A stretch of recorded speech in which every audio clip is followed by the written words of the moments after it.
Now I'd like to invite the second original paper under this segment titled AI-Powered Insights for Qualitative Research, The Next Frontier. Good afternoon, everybody. My name is Ritu. I'm part of the founding team at the Lightbulb.ai, and we're immensely privileged to have the opportunity to present this original paper, which is AI-Powered Insights for Qualitative Research, The Next Frontier. I know that there are a lot of researchers present here today who have spent decades in this industry. And what we're here to say right at the outset is we look not to replicate or replace traditional research. We look to supplement and accelerate it. And with that, I would like you to look at this with a view to how you can accelerate and improve on existing timelines and budgets for qualitative research, thereby making it faster, more affordable, and more accessible. Before we jump in, a quick introduction to the product. The product is called Insights Pro. It's a completely proprietary product built from the ground up. We're a venture-backed startup. We essentially help businesses that are consumer insights focused to do quantitative and qualitative research faster, in a more affordable manner, and with unstated, unbiased responses. I will not reiterate the importance of unstated responses, as I'm sure you've heard enough about it over the last 1.5 days. But just to take you through the technology behind the entire research, we cover 3 primary modes of technology. The first is visual, covered through eye tracking and facial coding. The second is conversational, which is transcription, which is automated, text sentiment analysis, and then further audio tonality analysis. We also cover structured and unstructured textual data analysis through the analysis of surveys. With this combination of technologies, we're able to provide a comprehensive custom research solution across both the quant and the qual spaces. And the benefits to brands are not something I'll dwell on too much, but they're quite obvious in terms of affordability and access to nuanced, unbiased, and unstated insights. This is the traditional qual research methodology. You get recruiters into a room or online, you conduct a moderated research, and then you leave the poor qualitative researcher with the job of picking through hours and hours of content to mine it for insights and nuances. We simply suggest that you incorporate AI to do the heavy lifting. And what does that really reveal to you? There are 3 key aspects that incorporating AI into a qualitative solution can help with. The first, as is obvious, is unstated responses. I think we're taught from our childhood that most responses that are stated comprise only around 7 to 10% of your actual response. Non-verbal communication constitutes up to 93%. So it's not really what you say, it is how you say it. So we are able to capture those unstated responses through visual, conversational, and tonality cues, not to mention the textual language. The second, and this was something that we presented at last year's MRSI as an original paper, is the ability to tell when human beings are misrepresenting. So my facial expressions and the words that I speak, if they are not aligned, there is misrepresentation, there is omission, and sometimes there is downright actual lying. And this is very important for qualitative researchers to get cued in on. Where is it that your respondents are actually misrepresenting the truth? And the third is emotional inclinations. We are a very polite culture. We will never say no to your face. But if we genuinely don't like your product, we will not buy it. How do you judge the emotional inclination of a respondent towards your brand? What is the history of associations that leads him to subconsciously prefer your competitor's product over your product? Now you can find out. Through emotional inclinations, you're able to tell when one person is favorably predisposed towards a brand versus being negatively disposed. And here are some sample outputs from real-life use cases that we've seen over the last few years. These are actual studies either with permission from the clients or redacted data. Now, just before I jump into the actual sample, the setup process is important to reiterate, especially for researchers, because in the setup process, you have to list down your objectives and discussion guides.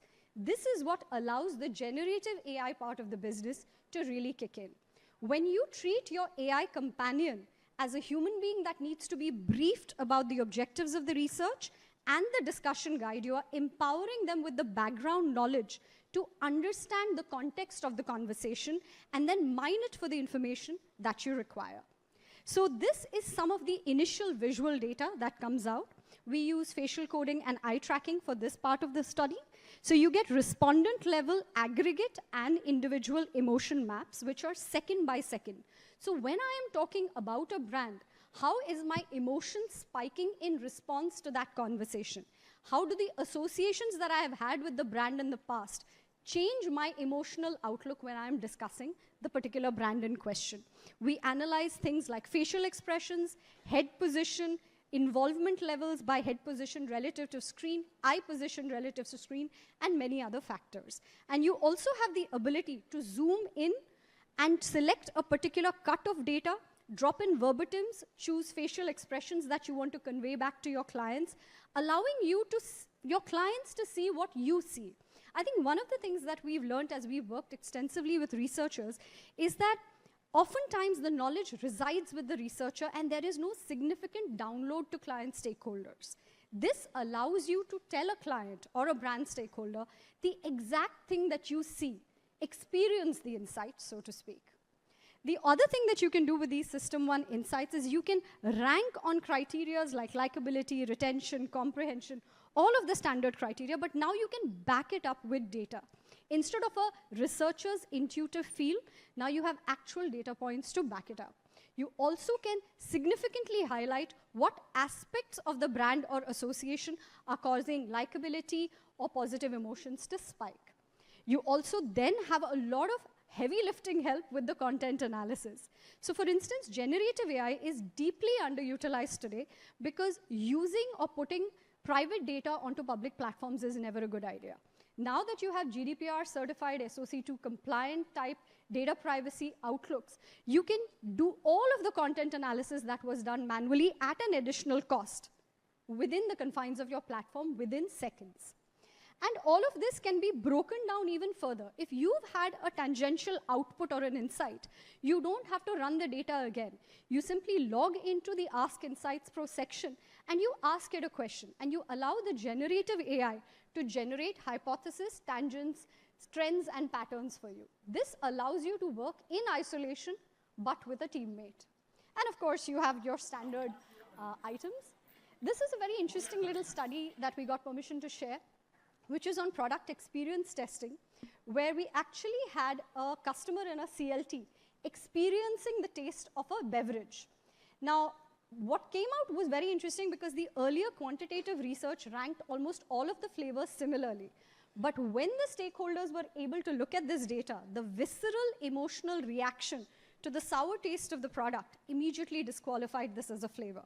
Now, how do you transmit this data or even capture it if you don't have the AI eyes watching 24/7 across locations and respondents? You also can break down every single emotional inclination that they've had, map it back with verbatim, map it to the conversation, and then help your stakeholders see what you see. When you are conversing with a respondent, what is the feel that you are getting? What is it that you are understanding? And therefore, how do you put it together and convey it back to your brand client to back up exactly the conclusions that you've come up with? You can also do brand perception mapping by seeing what aspects of the brand therefore delight consumers truly and what cause a lot of resonance or dissonance. Now, this is another very interesting piece that we did recently, which was consumer emotional segmentation. Segmentation is very common, demographic, psychographic, we know all the terms. But how people react to a stimulus defines who you are as a person and what your values and mindset are. What if you could draw a line back from the emotional reaction to the actual consumer? Would you not have a much better way to target the right kind of consumer, a high adoption consumer for your new product launch, a devoted consumer for a loyalty program, and so many other emotional parameters and aspects? I think over the last 10 minutes, it has been my attempt to show you what is possible using AI in qualitative research. Again, we seek to supplement and accelerate qualitative research and to assist in the productivity of qualitative researchers. The intention is to grow, but together. Thank you again for your time. Hi, so the first question is, how do we decode facial expressions in different parts of the countries or cultures? I think that's an excellent question. I think we would like to believe that we are all very different, but it's essentially a case of same but different. Human beings globally respond the same way. A smile across cultures means the same thing. A frown across cultures means exactly the same thing. You may have significant but very minor cultural nuances, but when it comes to expression, involvement, and attention, human beings are amazingly easy to read. And then, from a scientific perspective, the entire facial action coding system, written by Paul Ekman in 1957, still continues to hold good, but it has been extremely detailed now with over 250 micro-expressions that the system is trained for. So when you evaluate a system to do facial coding, what you need to look at is the proprietary data sets on which the system has been trained. Is that accurate? Is that large? Does it cover different geographies, ethnicities, and genders? And if so, what is the claim or the accuracy ratio? So I hope I've armed you with enough information to ask the right questions. There's another one. Are you able to omit the false positive facial expressions which are recorded when the respondent is talking? For example, lip press, eyebrow movements, etc. Yes, I think that's a lovely question. We are able to break down information from the expressions into its constituent units. So lip pucker, brow furrow, quirking of the lips, these are all aspects of the data that you will have access to. But I think what's very interesting, which we did for a very large FMCG company, is we had a situation where a respondent was actually smiling throughout the interview, but his expression was conflicted. He was smiling, but the corners of his mouth were consistently drooping down. On further analysis, we found out that the topic that he was talking about, it was lip service. He believed in the cause of sustainability, but he wasn't actually practicing it. So his entire smiling and ability to please the moderator was tempered with the knowledge that he was not being true to himself, resulting in fluctuating expressions. And that was an insight that would have been missed if it hadn't been for the system. There's another one. This is specifically for the product testing part of your presentation, where the too sour was an immediate reaction which was captured. So the question is, some product changes, experience changes over time. So there are certain late notes that get captured. So how does the system respond to that?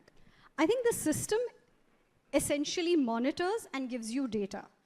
And therefore, it is the job of the researcher and the brand teams to take a call on whether that is the effect that was intended. Did you want a sour quirk in the beginning? If so, you've done your job.